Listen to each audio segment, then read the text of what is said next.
Federal government says it has donated 200 million naira to Lagos to help the state fight the Ebola virus disease. This announcement was made at the Federal Executive Council meeting in Abuja.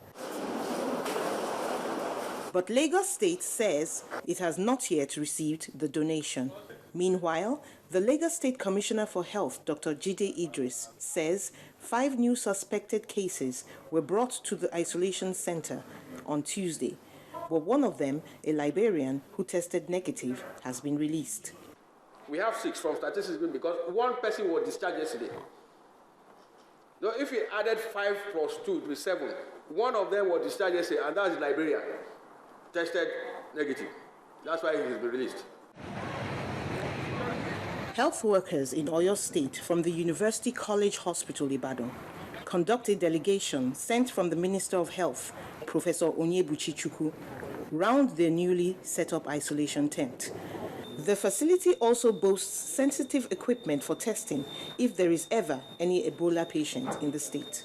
This tent at the University College Hospital in Ibadan have erected today is a classical tent that certainly we are going to use as a model for every state of the Federation. In Kaduna State, health workers from its 23 local government areas convened for a training session and education about the Ebola virus disease.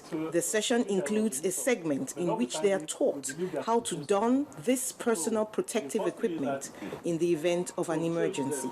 The apparel consists of overalls, gloves, footwear, and goggles. Dr. John Oladejo of the Federal Ministry of Health says there are plans to screen road travelers. They are trying to provide this infrared thermometer for them so that they can scan those people too, because you will not know who is carrying the disease.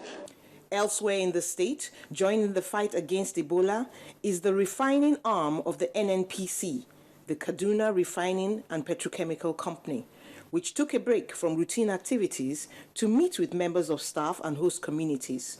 The Executive Director of Services, Idi Mukhtar, says he feels a duty to sensitize the community. And people have delved into so much fetish and other foolish practices, and therefore we felt the urge to get our medical personnel to come here and raise public awareness. Despite the sad news of 4 more suspected cases, the World Health Organization appears to be impressed with the progress Nigeria has made.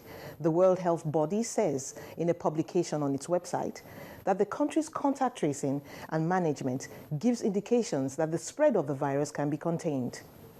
Mary Alale Yusuf, Channels Television News.